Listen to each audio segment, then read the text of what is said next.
Next question is from Matthew Garcia. What are the best body weight exercises to build a stronger core and when to program them? You know what I'm going to do right now? I'm going to give my favorite advanced core exercise. This is advanced, so you need to be really strong and have good stability, but I'm going to give one of my favorites away. This was an exercise I saw Bruce Lee doing back in the day. Yes. And then, so Bruce Lee, I was like a huge Bruce Lee fan when I was a kid. I mean, Enter the Dragon, Return to the Dragon, Return of the Dragon, Chinese Connection, like great. I loved him. And he was really muscular for that era, and he did all these exercises. He did dragon flags, which were really cool. And then, here's what solidified it.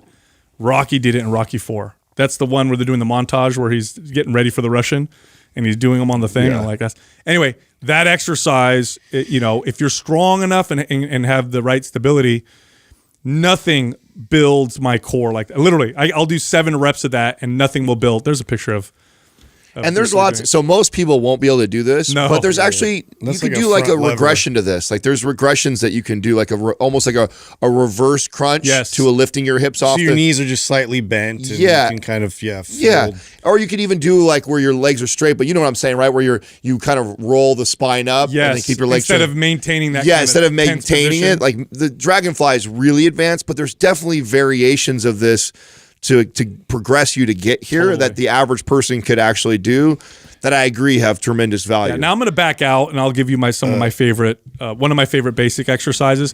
I love reverse crunches. It's one of my favorite exercises. I would have clients often start with it because it was harder to turn into a reverse crunch into a hip flexor sit-up than a forward sitting crunch or sit-up.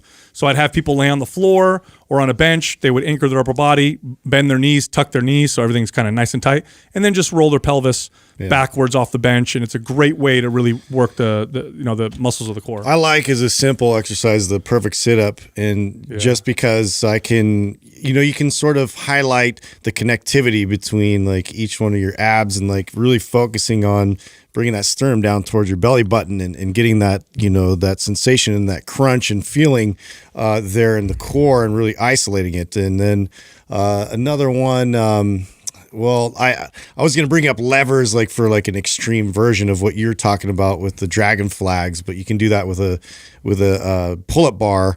And sort of work your way up with that. Again, to your point, you can bend your knees and you can kind of slowly, it's more of an eccentric type of a move where you're really stabilizing your entire body. The other one that's really a lot more simple than that is the hollow body position. And that's basically like a lot of people do planks and they're familiar with planks in that isometric position in terms of like stabilizing the spine, getting your core activated. Well, flipping on your back. So now your legs are just slightly up, your toes are pointed, your arms are behind your head and your fingers are pointed. It just helps to kind of connect the entire body at once. So if I have that ability, that translates so well to basically any position I put you in. So perfect sit-up was the one I was going to say. And I just think that lays the foundation for like every other ab exercise you're going to do, that having the ability to articulate your spine like that, slow and controlled, not only is it extremely challenging, but it's so beneficial to everything else.